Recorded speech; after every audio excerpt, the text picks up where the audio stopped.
Welcome back, folks, to World of Warships Legends. I'm Soopa-Dave, and today we are back with the Pan-European, the Distord, the Norwegian Destroyer. This thing is actually a lot of fun, very similar to the Tier 4 Malvinet, but anyway, let's start off with the commander.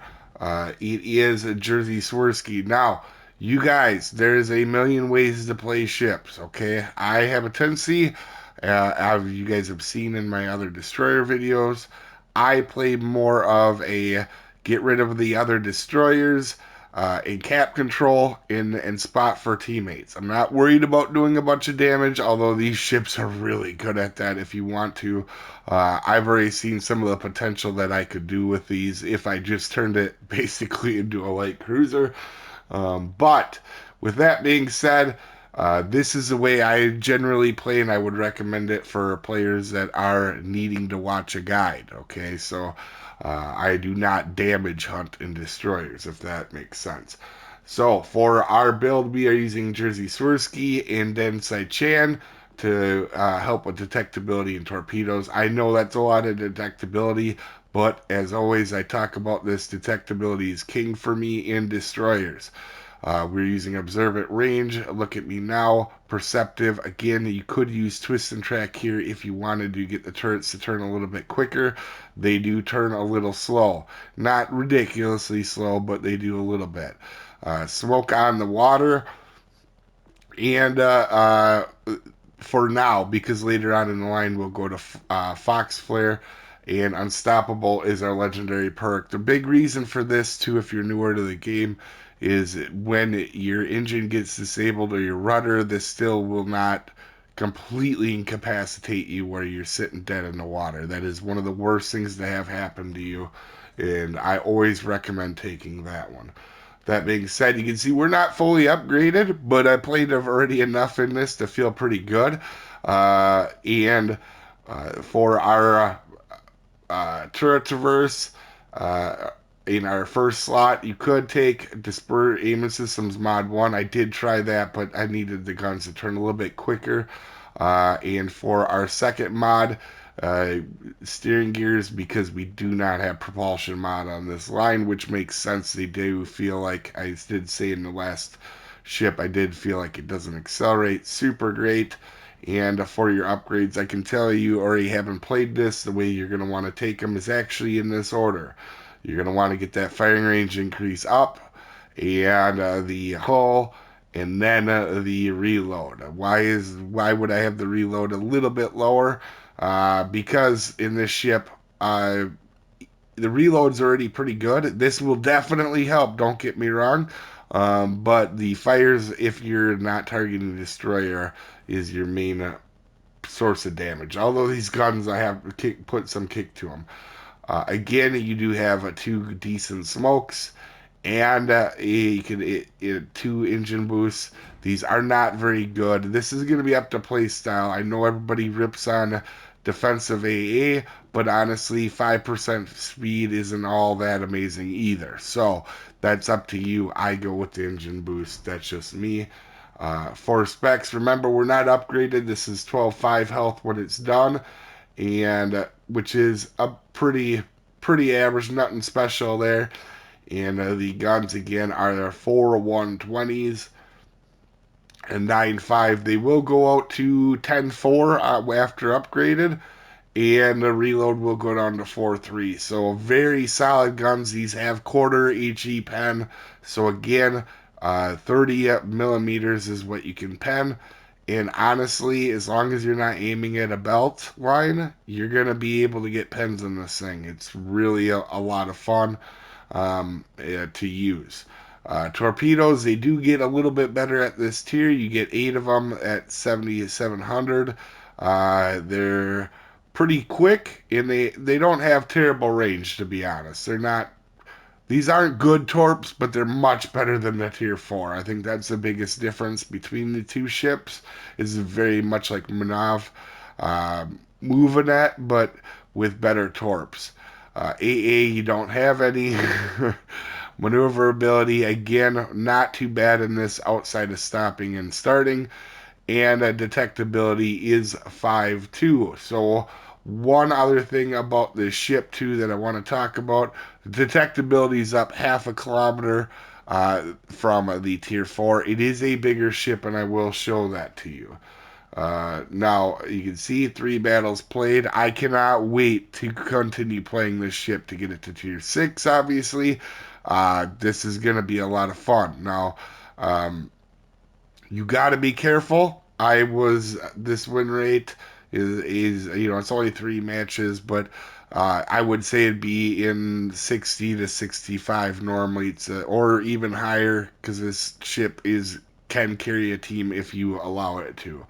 Um, but you got to be careful. Just just shooting your guns off all willy nilly, and we're going to talk about that here in a second.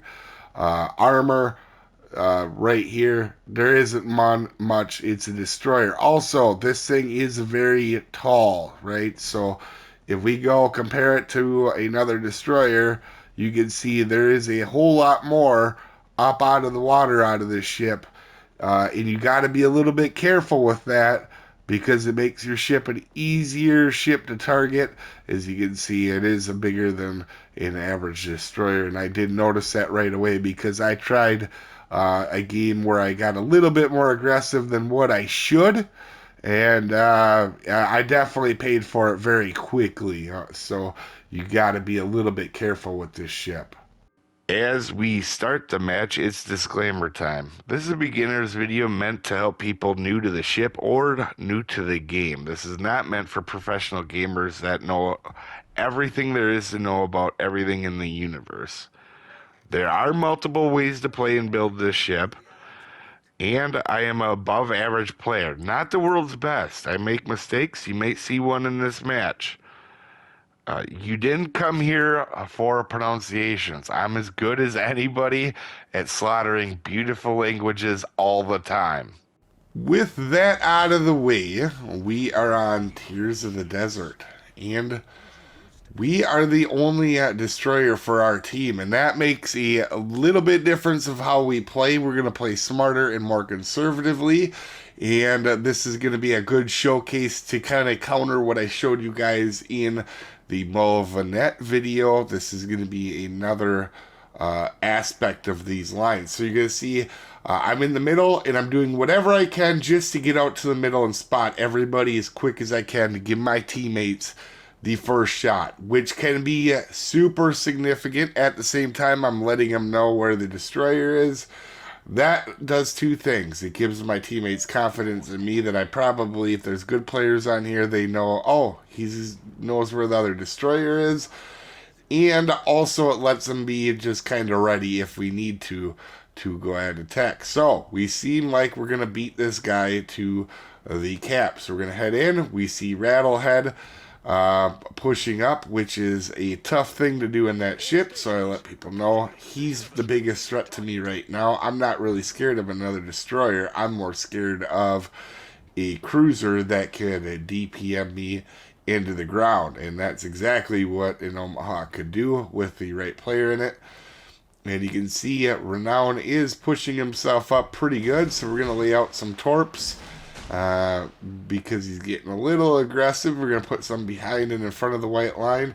Hyuga gets rid of him, and you can see I do say thank you of getting rid of Hyuga. Now we're going to play careful, right? Look how much farther I out-detect this guy.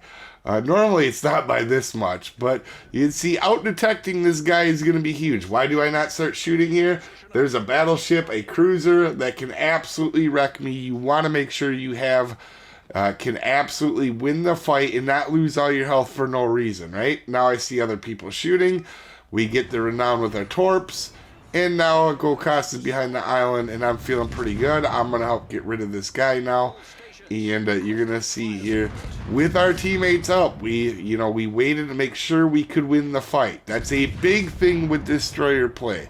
You got to make sure you can win the fight and not just a fair fight. You need to be at way better odds. We only lost 2,000 health on that exchange because we waited until the right time, right? If I had charged him on their side of the map where all their teammates could have shot me, That could have been bad. Now I'm still super useful to my team. We did have to smoke to disengage so the gold cost wouldn't spot me anymore. I didn't feel like losing any more health, and obviously smoke is not super important to me right now, but you can see we are backing up because we're trying to get the team spotted. I don't want to just sit in my smoke, and we are going to go ahead and back up, make sure nobody is actually charging me either, but going to spot for my team is, I don't want to be sitting in the smoke forever. They do have a target here, so we are actually going to go ahead and take a couple shots here. But the one thing, as you can see, is the rest of my team is not very much spotted. So you're going to see I realized that very quickly. And I'm like, oh, let's spot for the team. And you can see there, we do go ahead and spot. Actually, I was hoping them guys would fire them guns off to stay spotted. And in fact, oh, they do. Okay, so that was the right play. So a lot of times if you poke your head out and they get spotted and them guys all shoot their guns off, they'll be all spotted by your teammates. So we're letting our teammates do the spotting, but we're too far away from doing anything. So instead of just sitting there doing nothing, we're going to go ahead and try to move towards the B cap and spot these guys. And you can see we're sitting in a pretty good position. We got a lot of health. So if we want to be aggressive here, we can be a little bit more aggressive. But you can see up to this point, till I knew it looked like we were going to do a good job and take the lead in the match, playing pretty conservative, right? Making sure I got the cap, making sure that I won the fight against the other destroyer. Now we're going to go ahead and shoot our guns. We're going to be a little bit careful.